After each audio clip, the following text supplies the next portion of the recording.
Шаардын центринде жайгашкан мына ушундай 103 сериядагы кирпичный домдун 4 этажынан сатыла турган квартира чыгып атат достор. Болгондо дагы күнгөй бетте жайгашкан 2 бөлмөлүү. Мен турган жер Араванский, шаардын центри, сонун жер. Бул жак ошо Кооператива, нар жак болсо кайсы көчө болуп калат? Турман Жандалка көчөсү болуп калат. Бул жерге жаңы эле сквер түшкөн билесиздер, Араванскийдин центри да бул жерчи. Сквердин жанында мына 4 этаж домду көрө аласыздар. Так тереги Кооператива 11, серия 103, сатылуучу квартирабыз 4 этажда. Мына квартира болуп калат да.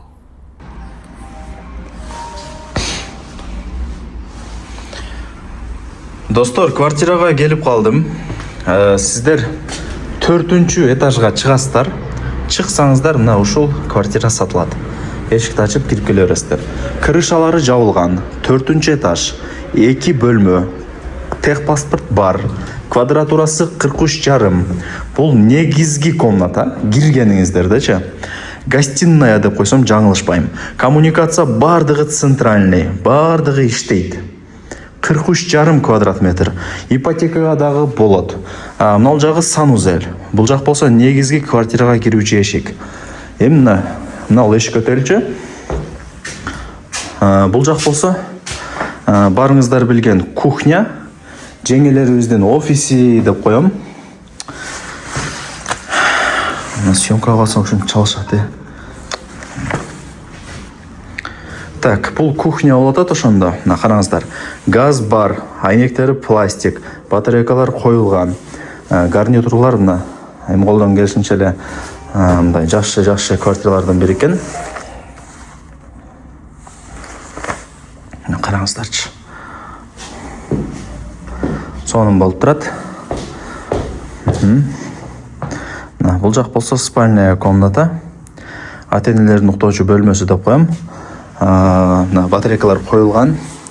Стояктары жаңыланган. Бул жак пластик эшик. Мында айтсак эле барыңыздар билген балкон. Сонун экен да бул жер. Сонун экен да. Күнгөй бет достор, мына күн чарк этип чыкканда эле квартирага тиет. Бул жак сквер. Бул жак Араванскийдин чоң көчөсү. Өзүнчө эле бул жер центрда достор. Өзүнчө эле центрда бир. Көрүңүздөр, Лайктан басып коюңуздар. Дос, таныш, туган, урук, группа, бүт бар тарапка жибериңиздер. Ипотека жолу менен дагы ала бересиздер, сүйлөшөсүздөр. Бул жак санузел болуп атат. 43,5 аянты. Коммуникация бардыгы центральный достор. Центрда жашап каласыздар. Баасы $60,000. Анан түшүрүп берет дагы, сүйлөшөсүздөр. Эсин номерин жаздым. Бул жак кухня, бул жак спальный, чоң балкон менен. Аракетти кылыңыздар. Күн тиет туугандар, күнгөй бет.